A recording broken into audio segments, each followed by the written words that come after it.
प्रधानमंत्री नरेंद्र मोदी ने आज स्वतंत्रता दिवस के अवसर पर राजघाट पहुंचकर महात्मा गांधी को पुष्पांजलि अर्पित की।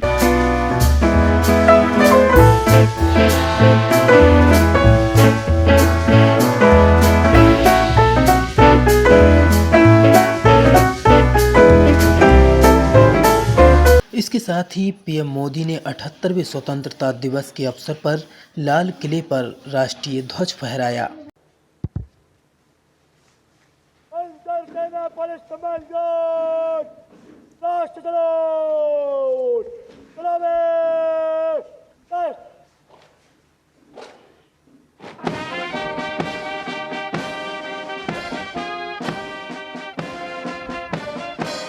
और लाल किले की प्राचीर से अपना 11वां स्वतंत्रता दिवस संबोधन देशवासियों को दिया। देशवासियों, आज देश में नए अवसर बने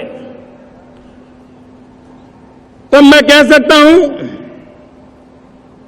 दो चीजें और हुई जिसने विकास को एक गति दी है, विकास को एक नई छलांग दी है।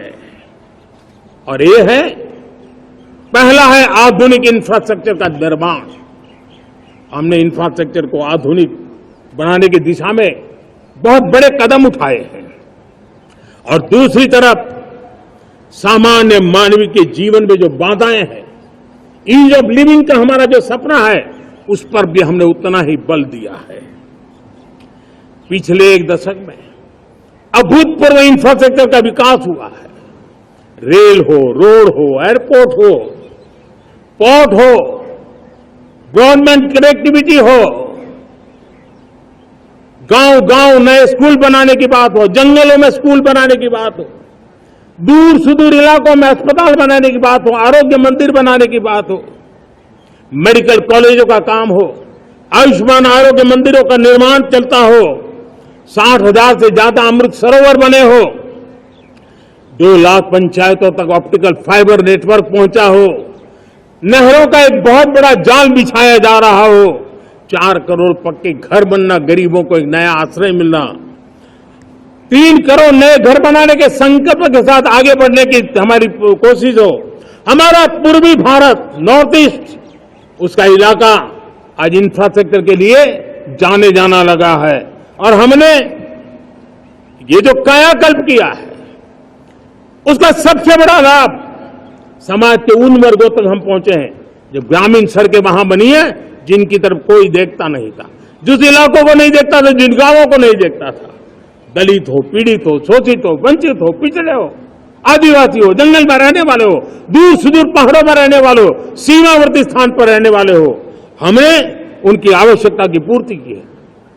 हमारे मछुआरे भाई बहनों की आवश्यकताओं को पूरा करना, हमारे पशुपालकों के जीवन को बदलना, एक प्रकार से सर्वांगीण विकास का प्रयास हमारी नीतियों में रहा, हमारी नीयत में रहा है, हमारे रिफॉर्म में रहा है, हमारे कार्यक्रमों में रहा है, हमारी कार्यशैली में रहा है।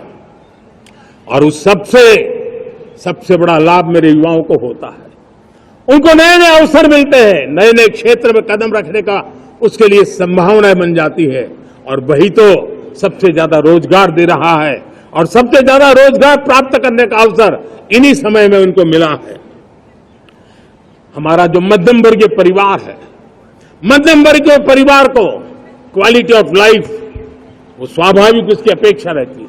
वो देश के लिए बहुत देता है, तो देश का भी दायित्व है कि उसकी जो क्वालिटी ऑफ लाइफ में जो उसकी अपेक्षाएं हैं, सरकार की कठिनाइयों से मुक्ति की उसकी जो अपेक्षाएं हैं, उसको पूर्ण करने के लिए हम निरंतर प्रयास करते हैं। और मैंने तो सपना देखा है कि 2047 जब विकसित भारत का सपना होगा, तो उसकी एक इकाई ये भी होगी कि सामान्य मानव के जीवन में सरकार की दखलें कम हो, जहां सरकार की जरूरत हो वहां अभाव न हो, और जहां सरकार की बेकारण प्रभाव भी न हो, इस प्रकार की व्यवस्था पर हम प्रतिबद्ध हैं। मेरे प्यारे देशवासियों, हम छोटी छोटी जरूरतों पर भी ध्यान देते हैं, हम छोटी छोटी आवश्यकताओं पर ध्यान देते हैं और उसको लेकर हम चलते हैं। चाहे हमारे गरीब का घर का चूल्हा जलता रहे, गरीब की मां को कभी आंसू पी करके सोना न पड़े, और इसके लिए मुफ्त इलाज की योजना हमारी चल रही है। बिजली, पानी, गैस अब सैचुरेशन के मूड पर है। और जब हम सैचुरेशन की बात करते हैं वो 100% होता है। जब सैचुरेशन होता है तो उसको जातिवाद का रंग नहीं लगता है। जब सैचुरेशन होता है तो उसमें पांथिकता का रंग नहीं लगता है। जब सैचुरेशन का मंत्र होता है तब सच्चे अर्थ में सबका साथ सबका विकास का मंत्र साकार होता है।